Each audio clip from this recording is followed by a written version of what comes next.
guys, welcome to Voice of Faith. My name is Mary Mwangi. Na kama kawaida, if you are new to this channel, remember to subscribe. Also, like, share, and comment in the comment section. Now today we have a very unique show because we are going to learn first aid. We are also going to learn about first aid with people with disability. And our guest today is Steve. Karibu sana kwa show. Thank you, Mary. Welcome to Voice of Faith. Nashukuru sana. Maybe you can start by introducing yourself. Okay. And tell us just a brief introduction about you. Okay. Hello, my name is Steve Mbugua, or Ambassador Steve Mbugua. I'm the ambassador of safety. My main mission is to sensitize people on matters safety, to help build a culture of safety every place, everywhere, at all the time. And I'm glad that I'm here today with you, Mary, to share more about safety. Karibu sana. Asante. Maybe we can start by utuambie tu kidogo about first aid. What is it about? Okay, thank you. Now, first aid is a component of safety because safety is about protecting and preparing yourself in case an incident happens. But now there's a place where now an incident will happen. There are incidents which are not avoidable. So in case something happens, there's an incident, now what do? You need some skills to save life. So it's now that part of saving life. Probably a person has been injured or a person has a certain condition which requires your attention. So first aid, basically, it's the first help or the initial assistance given to a person who have been injured or gotten ill using the locally available materials and generally accepted guidelines before handing over to a more responsible person. Now, this definition of first aid, there are several key areas. Number one is the first help or the initial assistance. Now, there are three different levels of help. There is the initial one given by a first aider. Then there is the intermediate. Now, intermediate is given by paramedic or EMT, emergency medical technician. My level is paramedic or EMT, so you give intermediate. And then there is advanced. When you take this person to a hospital, there's a doctor, a dentist, they give advanced. So for first aider, or what we'll be sharing today is about the initial help. Now, given to a person who have been injured or gotten sick. Now, in the medical term, there are these two people. There is casualty and a patient.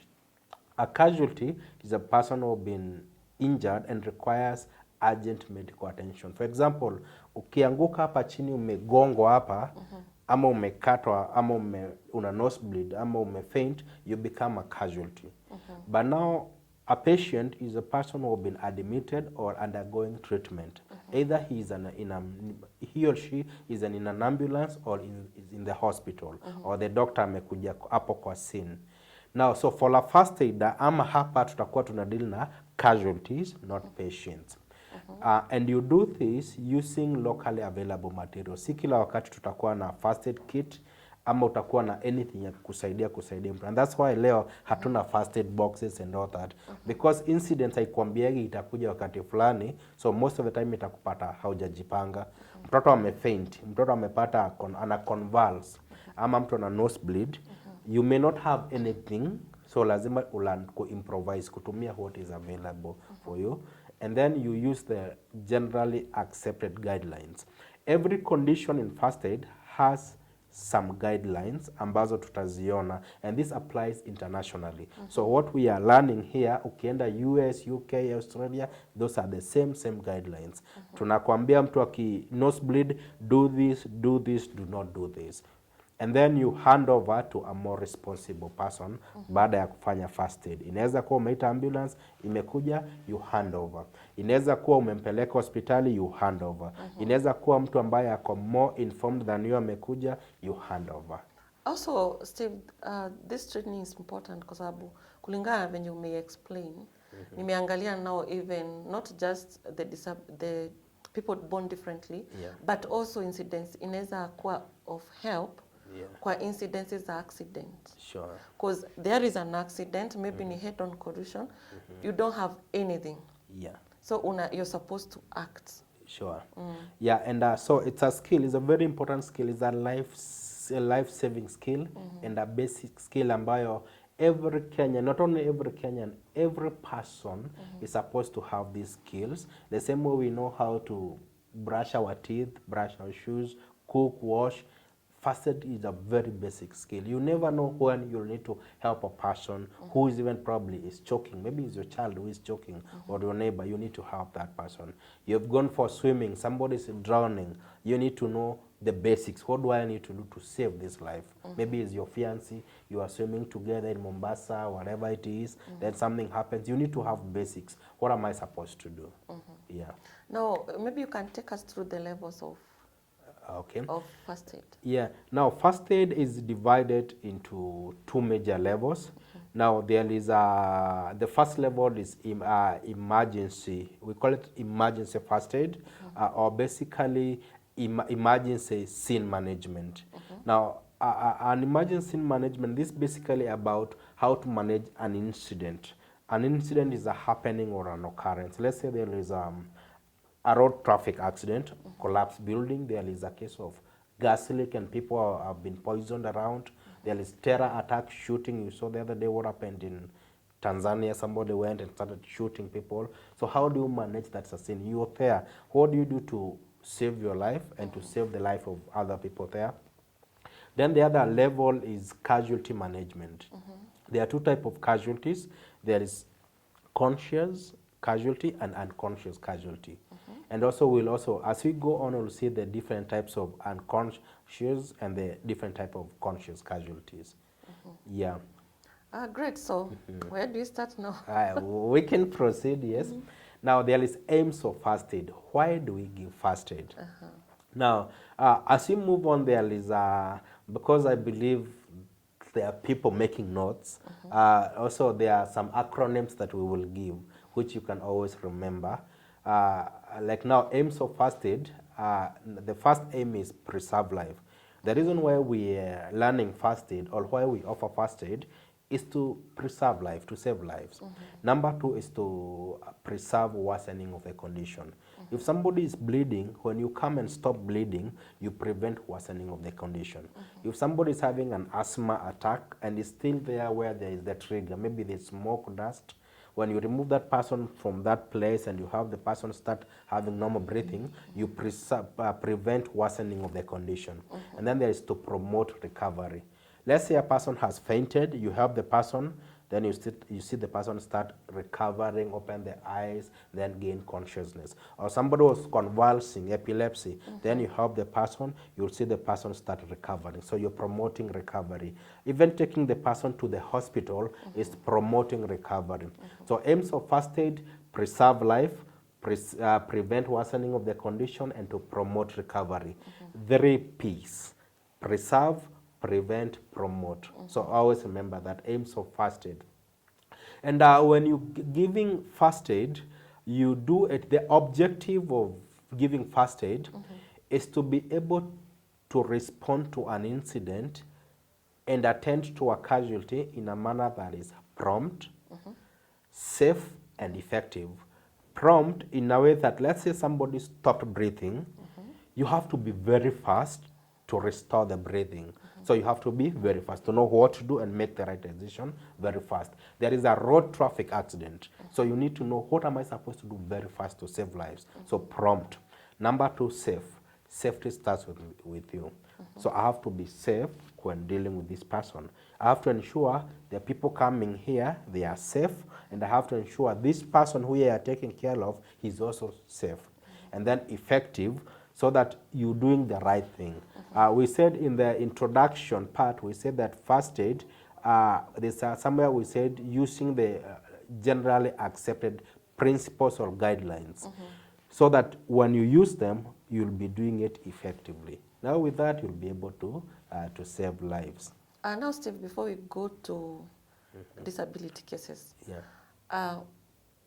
there are things zenye lazima mtu akuwe nazo kwa nyumba, because now like a baby has started nose bleeding, or amechomeka na maji moto.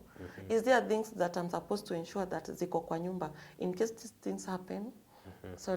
In case these things happen, nitakimbia tu nichukue and sort. Okay. Now, maybe let me give maybe an example, which is sort of a personal story. In 2018, I received an award from the Office of the Deputy President.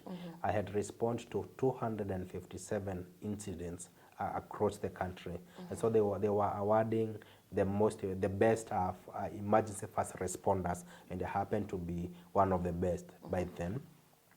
So when I sat down and to reflect which are the challenges I faced when responding to these incidents, one of the major challenges not having anything to respond with. Let's say you're going to the shop or to church, to kinyozi, salon and all that. Then all of a sudden there is a person who has been knocked by a motorbike. Or maybe some children were playing somewhere, one of them was injured. So you don't have anything, you are not prepared. What do you do? So in first aid, it's use of the locally available materials. You improvise. Now, for example, you may not be able to access gloves, and the casualty is bleeding. You not just watch helplessly. What you do, you take care of the person without touching the wound and without touching the blood. So if the person is bleeding here, unamwambia jifinye hapo. So you apply pressure, damu iache kutoka. Then now from there, if it's an adult, unampatia kitamba ajifunge mwenyewe, or you try to tie it without touching that wound, that blood. Now, if for example, some years back there was polythene papers all over before they were banned. So you could improvise, you use polythene bags, na unafunga ile kidonda. Now again, if there is a scene of an emergency, ama hata kwako nyumbani, somebody is bleeding ama amevunjika, you can use a lace or kitambaa, you cut pieces, inakuwa kama bandage. Alafu sasa unaanza kufunga. Even in a scene kwa barabara, ukichukua 5 women, and this out of experience, because kina mama huwa wanasaidia sana kwa scene. In terms of, ukiangalia 5 women, hakukosagi mmoja akona leso, ama kikoi, ama kitambaa chochote. If you just ask them, kuna mama akona leso ama kitambaa, you will get it from one of them. Then you cut pieces, unaanza kufunga kama ni kidonda, kama ni fracture. Now kama ni nyumbani pia, you may also buy a first aid kit, ambao ni just a small nice first aid kit ya kutumia nyumbani.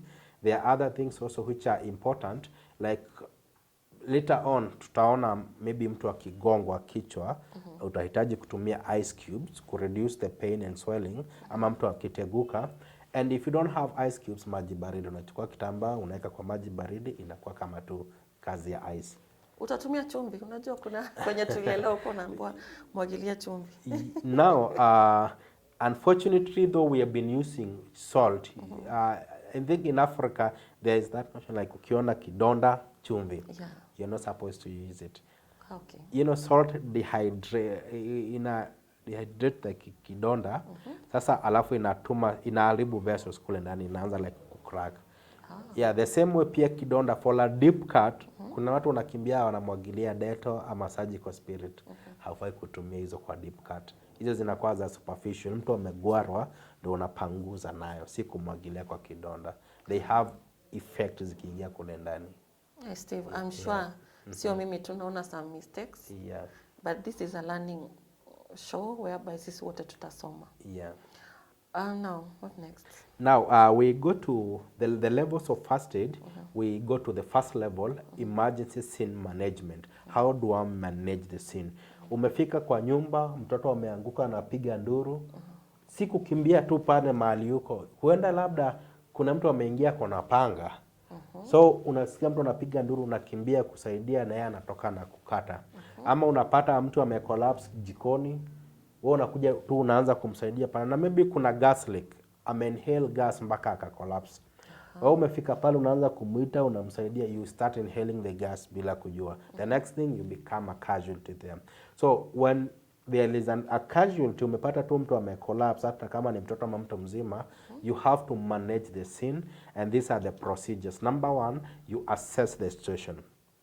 From a distance tu ukikuja, you look around, use all the senses. You look, you listen. Are there people shouting, screaming? Is there any sound? And also the smell, you use even the smell. For example, if there's kuna mtu ameumia, kunaweza kuwa kuna mwingine anapiga nduru huko ndani ama analia. So you have to get that. Umeingia kwa nyumba, kuna gas leak, inatoa sauti shh. Maybe mahali gas inatoka. You need to hear that. Ama kuna road accident, Thika Road, magari yamegongana, umefika pale hivi, then hiyo gari ni ya petroli na pale kwa battery imeanza kutoa sparks na petroli inamwagika. So you have to use all the senses. Ujue kuna petrol inanuka, inamwagika, kuna sparks pale, so the next thing kunaweza kuwa na explosion. So you have to use all the senses and you'll be very fast to do all that. So assess the situation, you look around carefully, and then you make the area safe. How do you make the area safe? There are three ways of making the area safe. You can either remove danger from the casualty. Tuseme ni mtoto alikuwa amepanda juu ya meza, akaangukiwa na ile meza. So making the area safe is to remove the table. Now there is another situation where you may not be able to remove danger, but you remove the casualty. For example, ni Thika Road usiku. Mtu amegongwa na gari, ameanguka pale. Unataka kumsaidia. Kuna gari huko inakuja mbio. Na sababu haiwezi, sababu ni usiku, labda itakuonea mtu karibu, so there may be another accident, very fast unaweza enda uvute yule mtu. So you remove from danger. Kama ni gas leak, you remove the person, unamtoa nje. But there's another case which you may not be able to remove danger, you may not be able to remove the casualty from danger, then you get the relevant authority, contact the relevant authority.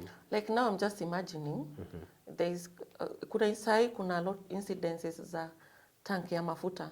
Yes. Imeanguka, watu wameenda kuchota, then ina explode. Yes. Now what are you supposed to do in such a case? Now in such a case, now petrol, the way petrol behaves, that's why people call it ghost. I'm a fire safety instructor, and when we're doing the training, we do show how petrol behaves. If you pour petrol hapa hivi, uiwashe, utaona moto inawaka mpaka kwa hewa. Because iki-evaporate, inakuwa ni kama gas hivi, hiyo gas bado inawaka. So unaona moto inawaka mpaka uko juu, you'll wonder what is happening here. Ama mtu amemwagikiwa na petrol, amekimbia, petrol inawaka, alafu unaona hiyo moto imekimbia imemfuata. Yeah, because ya bado akona hiyo petrol, na hiyo petrol pia iko kwa hewa, so hii moto inafuata hiyo petrol ingine huko. So you have to be very careful. In such a case, the first thing, now the other level of making the area safe is you contact the relevant authorities. Very fast you call the fire brigade. And every county has a department, a fire brigade, so you call them. Also you call the police. And in most of these cases, if there is, let's say, such a big, a major accident, you have to call the police. You call ambulance companies like Kenya Red Cross, St. John Ambulance, also call the police. If there's maybe wild animals attack, for example, you've been hearing cases of, Kajiado, Kitengela and all that, Rongai, lions going astray and all that, you don't just need to go chasing the lion. Or kama imevamia mtu, you cannot be able to remove the person from danger or to remove the lion. So one of the best ways you call the police. Okay, Steve, I thought unafaa kwanza uambia watu watoke kwa St. Jude. From your explanation, it shows that first thing ni watu watoke kwa hiyo karibu na hiyo nini immediately. Yeah.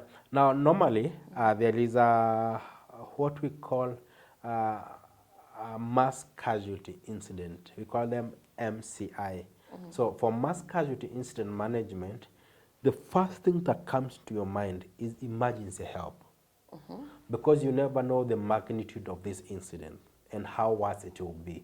There's what you're seeing right now, but you never know how worse it will be. For example, even a road accident where you have more than 3 people involved, very fast, get help fast. Okay. Now, so that now, because even if you choose to control the public, at your level you may not be able to control tens of people. telling them, well, songa kando, toka, toka. You'll shout and shout, but because of the anxiety, the adrenaline, know that some people, something is telling them, run, go help. Others, pig and do, others take advantage of the situation. So there is movement up and down. So as a first aider, the first thing you call the police. Notify them what is happening, so that as you attend to these people, as you talk to them to be safe, the police are on the way coming. Then because once they see the police, when the police says songa kando, they will just obey. Now also you have to call, there's a tanker, an accident, very fast call the fire brigade. So that even as you attend to these people, the fire brigade will be there very fast. Also you call the ambulance, and anytime when calling them, you tell them what is happening there. They will know if it's a tanker, you don't expect just one casualty. So they will not just send one ambulance. They'll make sure there is enough backup. So that by the time now you are attending to these people, already there is help on the way. Unfortunately for us Kenyans, you try do what you think is right, you are there, you waste the first 1 hour or 30 minutes, that's then the time you start now calling ambulances and fire brigade. If a building was burning, nyumba imeisha, ndio munaita fire brigade. Inafika when it's late. There's things happening, you call police, 30 minutes later, that's when you call the police. By the time they are coming, there's a mess there. Yeah. And I'm sure that is the mistake that most of us do. Yeah. Because unaona mimi niliona kuna tank, kichwa ikapiga, that I'm supposed to tell people waende. Yeah. To be sincere, watanisikia, wanataka kuchota petrol. Kabisa. Wengine, because you don't have anything to show who you are. Now, as a first aider, we always encourage, if you arrive at the scene of an accident, you put on gloves. When you put gloves, ukifanya hivi, then you tell people, naomba msonge kando. When they see gloves, they see a doctor. Yeah. So already gloves gives you a certain authority. Just putting on gloves, the latex gloves. Now, but before then, you get help, put on gloves, then you start taking charge of the scene. With gloves, they start listening to you. Then you identify who are the people around who looks authoritative. People who are firm, but not rude. You know, there are people, toka hapa bloody, wewe, you know, wanatusi watu and all that. You don't need to do that. Na waomba tafadhali tusonge kando, you know, somebody who is firm, and explain why are we telling you to songe kando. Sababu ya hii mafuta inaweza explode and all that. Somebody who is firm as you wait for the police. But don't be harsh. You know, human beings hawapendi mtu anawatusi, anawafanya madhara, wanataka mtu anawaeleza nini inaendelea. Kwa hivyo tafadhali nawaomba songa hatua 5 nyuma. Great. Yeah. Let's go back to levels. Now, once after you make the area safe, now you start now attending to the casualty. You give emergency aid, and for all the what we'll be doing here today, it will be just emergency aid, helping mtu ameteguka, what you do, mtu ana nosebleed, what do you do, and then after emergency aid, now you get help. Now, the first time if there was a major incident, there's help you called. But now if it's 1 casualty or 2 or 3 people, for that level you don't need to call an ambulance first. It's you help them. If it's bleeding, you stop bleeding. Then you call the ambulance. You tell them there is this case, you suspect this, and you have tried to do 1, 2, 3. Then they will come. And this help is not necessarily that you must call whichever agency, AMREF, Red Cross, St. John, to come at the scene. You can also call to get information. Like, I have this casualty behaving this way, what am I supposed to do? Yeah, so si lazima uwapigie ndio wakuja kusaidia. Unaweza wapigia waku advise what you need to do. Then after that you do aftermath. Aftermath is, kuna damu imemwagika, chukua mchanga, funika ile damu. Ukiacha hapa kuna mtu atafunika. Watu watakuwa nakuja, nini imefanyika hapa, wanapita. But you who was there as a first aider, you have to take care of that. Kuna vitambaa maybe umetumia ama gloves iko na damu, you dispose them well. Now, kama kuna first aid kit umetumia, kuna vitu umetumia, baadaye enda restock. Then also, immediately after the scene, don't keep quiet. Part of the aftermath is your welfare, your wellness. Start talking to people. If you are involved in an accident, witness any major incident, ukinyamaza inaanza kukuaffect baadaye. And because I've been a responder for many years with the different agencies, I've seen a lot of colleagues, like now during the Westgate attack. I saw even one of our colleagues ambaye alikuwa she was a lady driving an ambulance. alienda squad kadhaa, amechukua watu Westgate, Kenyatta Westgate, Aga Khan Westgate, you know, different hospitals. The last about mara ya 7 ya 8 hivi alienda akapeleka casualty, kufika Aga Khan kwa gate, akafungua ambulance, akatoka, akaenda. Because already now it's affecting her. So what are you supposed to do? Talk it out. Immediately you see, just share with people. Hey, yenyewe huyu mtu amegongwa kichwa. Wa, mkono yake ilikuwa imekatwa. You know, as you talk and describe even the scene, hiyo kitu inakutoka. But ukinyamaza baadaye inakuaffect. But in case it affects you, you also go for counseling. Also in case of exposure, maybe accidentally uliguza damu. Ama ulisuspect yule mtu alikuwa na condition, maybe skin infection, ama asthma, you know, TB and all that. Immediately after that, you go to the hospital for checkup. Upatiwe kama ni injection and all that. So for emergency scene management, in the aims of first aid, we gave the acronym, the 3 Ps. Now for emergency management, there is an acronym, AMEGA. Yeah, AMEGA. A is assess the situation, M, make the area safe, E is emergency aid, G is you get help, and A is aftermath. AMEGA. Correct. Yeah. And now there's so many times unapata kuna accident kwa barabara. But these people wataki kutumia gari zao. Now if I'm there, I have a car. Yeah. Is it wise for me kuchukua the casualty, nimemfanya first aid, nimrushe kwa gari direct kwa hospitali? You know, people fear nitaambiwa ni mimi nilimgonga and all that. Yeah, that's a very good question, and actually it has happened to a lot of people. I even know specific individuals who have been affected by such. Somebody have been injured, there's a road accident, you decide to go help them because of your kindness. Now, when you take the person to the hospital, the story changes when umemgonga. Even the worst case, amekufia kwa gari yako maybe. Now, you start case, mortuary, police, and all that, it really affects you. You're the first suspect. Now, what happens, anytime there is an accident, before you take the person to your car, get a piece of paper and a pen, and you write, we call it the casualty report form. You write the name of the casualty. If you can get probably an ID, you can check in her details, the name of the casualty. If you don't have the name, just describe that person. Anakaji, it's a lady aged between 18 and 20 years. So you write down, then you write the incident. You just write incident, what happened. There was a road accident involving, so you just check around what happened. There was a car, 2 vehicles, or maybe she was knocked down by a motorbike. You write it down. Then if the vehicle is there, which was involved in an accident, you write even the make of the car and the number plate. Then you write there what happened. Maybe where was she injured? What was her condition? Was she conscious or unconscious? Then which help did you give? For example, alikuwa na bleed kichwa, you bandaged the wound, the scalp wound. You write it down. Then from there, you write the next action taken. Did you take the casualty to the hospital? Yes. Using which means maybe your car, you write your car there, the number of your car. And then when you go to the hospital, who received the casualty? You have to write, I took the casualty to this hospital and it was received by this person at this time. So you write the time the accident happened and the time you handed over the casualty. Also at the scene, sweet talk the people, the bystanders who came, and let one of the people give you his or her details. Who was there at the scene? 1 or 2 people. Write their names, their ID number, and their contacts. So that form you'll use, and also you write your name there. If possible, if you can get a copy, have it. When you take the person to the hospital and you hand him over, leave a copy with the medics and go with 1 copy. If possible, if they have the stamp, they can receive it.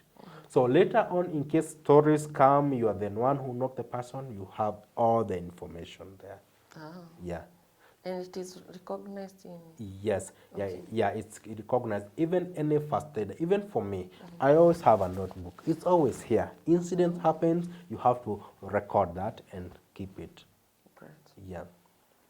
But also it's good manners, even if nothing happens and the person was admitted to the hospital, just do a follow-up. Yeah, go visit the person, see how they are doing. Because you are the first person who was there, just talk to, be a good friend to that person until he leaves the hospital. You never know. I've seen people benefit out of that.